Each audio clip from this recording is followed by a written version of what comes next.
কৰি এটা দুটা ইউনিয়ন টেৰিটৰি সৃষ্টি কৰি দিলে আমি সেইটো ওয়েলকাম কৰিছো। আমি এই কাৰণে ওয়েলকাম কৰিছো, ভাৰতৰ গৃহমন্ত্ৰী ডাঙৰীয়াই তেখেতে নিজে পাৰ্লামেণ্টত কৈছে আমি দুটা কাৰণত জম্মু কাশ্মীৰ ৰাজ্যটোৰ দ্বিখণ্ডিত কৰি দুটা ইউনিয়ন টেৰিটৰি বনাইছো। এটা হ'ল সন্ত্ৰাসবাদী পাকিস্তানৰ পৰা অহা সন্ত্ৰাসবাদীবিলাকে কাশ্মীৰত বসবাস কৰা ভাৰতীয় নাগৰিকসকলক সদায় হাৰাশাস্তি কৰে, সদায় ডিস্টার্ব করে আর তার শান্তি আর নিরাপত্তা নাই। গতিকে ইয়ার এটা গভীর ব্যবস্থার এটা সিস্টেমের এটা পরিবর্তন আনি পেলাই তার শান্তি প্রচেষ্টা কৰিব লাগিব। আমি এই কথা ভাল পাইছো। আমি টেৰোৰিজম কেতিয়াও সমৰ্থন নকৰো। এইটো পাকিস্তানেৰে হওক, পৃথিৱীৰ যিকোনো প্ৰান্তৰে হওক বা আমাৰ অঞ্চলত আমাৰ দেশৰে হওক, সন্ত্ৰাসবাদ আমি কেতিয়াও পৰাশ্ৰয় নিদিওঁ। আমি কেতিয়াও এইটো সহ্য নকৰো। ভাৰত চৰকাৰে সন্ত্ৰাসবাদী ৰোধ কৰিব কাৰণে জম্মু কাশ্মীৰটো যদি দ্বিখণ্ডিত কৰিছে, দুটা ইউনিয়ন টেৰিটৰি সৃষ্টি কৰিছে, এইটো আমি ওয়েলকাম কৰিছো। আৰু একে সময়তে তেখেতসকলে কৈছে যে ভাৰত চৰকাৰে আবণ্টন কৰা যিবিলাক ধন, যিবিলাক উন্নয়ন পুঁজি, যিবিলাক ভাল ভাল স্কিম, এইবিলাক কাশ্মীৰী নাগৰিকসকললৈ গৈ নাপায়। আধা বাটতে কোনোবা ৰাজনৈতিক নেতাবিলাকে, কোনোবা দল পাৰ্টীয়ে, কোনোবা ব্যক্তিয়ে খাই পেলাই শেষ কৰে। আৰু কাশ্মীৰ লাডাখত সঁচা অৰ্থত উন্নয়ন হোৱা নাই স্বাধীনতাৰ ৭২ বছৰত। এইকাৰণে আজি লাডাখটো ইউনিয়ন টেৰিটৰি গঠন কৰি পেলাই তেখেতসকলে তাক উন্নয়ন আনিম বুলি পেলাই আজি ভাৰতৰ গৃহমন্ত্ৰী ডাঙৰীয়াই পাৰ্লামেণ্টত কৈছে। আমি ভাল পাইছো। কথাটো যদি তেনেকুৱাই হয়, আজি আমাৰ ক্ষেত্ৰত কি হব? বদলেঞ্চি আন্দোলন এইটো ভাৰতৰ সবচে পুৰণা এটা আন্দোলন।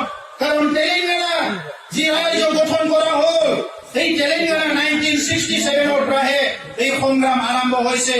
আৰু বদলেণ্ড আন্দোলন 69 পৰাহে আৰম্ভ হৈছে।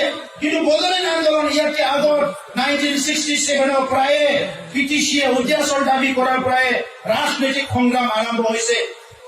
আমি ইমান দিনে বাদ চালো, ইমান দিনে সংগ্ৰাম কৰিলো।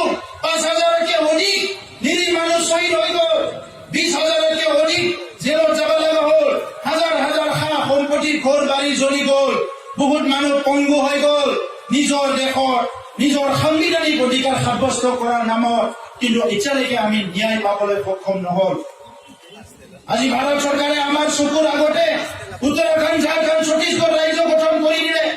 আমাৰ চকুৰ আগতে তেখেতসকলে তেলেংগানা সৃষ্টি কৰি দিলে। আৰু আমাৰ চকুৰ আগতে নিবিচাৰিলেও আজি কাশ্মীৰটো দ্বিখণ্ডিত কৰি দুটা ইউনিয়ন টেৰিটৰি গঠন কৰি দিলে।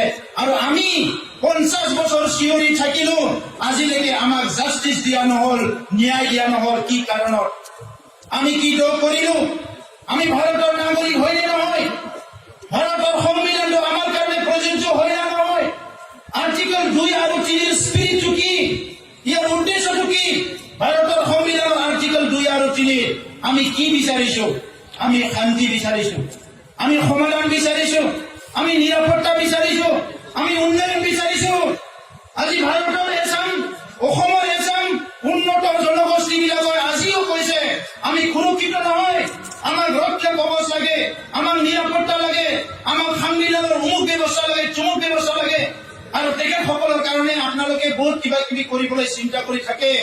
কিন্তু যিসকলে স্বাধীনতাৰ ৫০-৭০ বছৰ, ৭২ বছৰত আজি বিভিন্ন অধিকাৰৰ বঞ্চিত হৈ ৰল, আজিও সঠিক সঁচা অৰ্থত শিক্ষাৰ অধিকাৰ পাবলৈ সক্ষম নহল, ভাষা সাংস্কৃতিক অধিকাৰ পাবলৈ সক্ষম নহল, আজি যিসকলে আজিলৈকে ভূমিৰ নিৰাপত্তা পাবলৈ সক্ষম নহল, সেইসকলৰ কথা চিন্তা নকৰিলে, যিসকলে আজি অৰ্থনৈতিক যিটো অধিকাৰ পাব লাগে সেই পাবলৈ সক্ষম নহল, এই কথা কিন্তু চিন্তা কৰা নহলে। সেইকাৰণে আজি এটা সোণালী সুযোগ সংগ্ৰামীসকলে কৈছে যে বদলেণ্ড সমস্যা সমাধান হব লাগে। আনকি দিল্লীত বিজেপিৰ এবছলুট মেজৰিটি এটা চৰকাৰ আছে। আৰু সেই কাহানিৰ পৰাই বিজেপিয়ে কৈছে আমি স্মলাৰ ষ্টেটটো আমি মানি লওঁ, আমি গঠন কৰো, এই স্মলাৰ ষ্টেটৰ পক্ষ পাতি। সেইকাৰণে আজি গোৰ্খালেণ্ডত যোৱা ২০১৪ নৰেন্দ্ৰ মোদী ডাঙৰীয়াই যাই কৈছিলে আপোনালোকৰ সপোনটো আমাৰো সপোন। আমাৰ ইয়াত আহিও কৈছিলে আপোনালোকৰ সমস্যা সমাধান কৰিম, লিপিবদ্ধ আছে আৰু মুখেৰেও কৈছিলে যে সমস্যাবিলাক সমাধান কৰিম। সেইকাৰণে সময় আহিছে। আজি যেনেকৈ কাশ্মীৰৰ ক্ষেত্ৰত ভাৰত চৰকাৰে এক পক্ষীয় ডিচিছন লৈ পেলাই আগবাঢ়ি গল, আমি আহ্বান কৰিছো যে বড়োলেণ্ডৰ ক্ষেত্ৰত ভাৰত চৰকাৰে আগবাঢ়ি আহিব লাগে। বড়োলেণ্ড সৃষ্টি কৰা মানে ভাৰতত আৰু এটা ভাল শান্তি, এটা সম্প্ৰীতিৰ এটা নতুন ৰাজ্য গঠন হ'ব। ইয়াত এটা মানে উন্নয়ন সকলো পাবলৈ সক্ষম হ'ব, ন্যায় সকলে পাবলৈ সক্ষম হ'ব। ভাৰত চৰকাৰৰ যিবিলাক চহকী স্কিম বিলাক আছে এইটো ৰুট লেভেললৈকে কাম কৰাৰ সক্ষম হ'ব। এই গোটেই সম্ভৱ হ'ব যেতিয়া বড়োলেণ্ড সৃষ্টি হ'ব। আৰু বড়োলেণ্ড কোনো জাতি জনগোষ্ঠীৰ বিৰোধে নহয়। শেহতীয়াভাৱে হীৰা শৰণীয়া ডাঙৰীয়াই যিটো দ্বিতীয়বাৰ কোকৰাঝাৰৰ MP হ'ল, MP টো হৈ গ'ল, কিন্তু নিজৰ মানুহবিলাকক যিসকলে নিজৰ সমষ্টিবাসী এই সকলকে দ্বিখণ্ডিত কৰি ৰাখিবলৈ চেষ্টা কৰিলে নিজৰ ৰাজনৈতিক লাভালাভৰ কাৰণে। ভাৰতৰ সংবিধানৰ তেখেতে যাই পেলাই শপত খালে যে মই সংবিধান ৰক্ষা কৰিম, শান্তি সম্প্ৰীতি ভাৰতৰ নাগৰিক বিলাকৰ কাৰণে কাম কৰিম। কিন্তু আজি আহি পেলাই তেখেতে নিজৰ সমষ্টিত বড়ো অনাবড়ো বিভাজন কৰি ৰাজনীতি কৰাতে ব্যস্ত হৈছে। বড়োসকলৰ মানে প্ৰতি মানে আজি যিটো ভয় দেখুৱাই পেলাই অনাবড়ো সকলক একত্ৰিত কৰিবলৈ ওলাইছে। আমি শুনিলো সিদিনা মানে কথা এটা শুনিলো যে তেখেতে বোলে ইয়াতে খেনা বনাব, BJD অমূল খেনা। ৰাষ্ট্ৰসংঘই কেতিয়াবাই কৈছে পৃথিৱীত আৰু কোনো দেশে নতুনকে আৰ্মি ৰেজিমেণ্ট খুলিব নালাগে বুলি পেলাই। ভাৰতবৰ্ষকো কৈছে নতুন আৰ্মি ৰেজিমেণ্ট খুলিব নালাগে। আমিও দাবী কৰিছিলো অসম ৰেজিমেণ্ট, নাগা ৰেজিমেণ্ট আছে যদি বড়ো ৰেজিমেণ্ট লাগে। ভাৰতৰ অফিচাৰ বিলাক ক'লে আমাক হোম মিনিষ্ট্ৰী পৃথিৱীত আৰু নতুন ৰেজিমেণ্ট খোলা নহ'ব।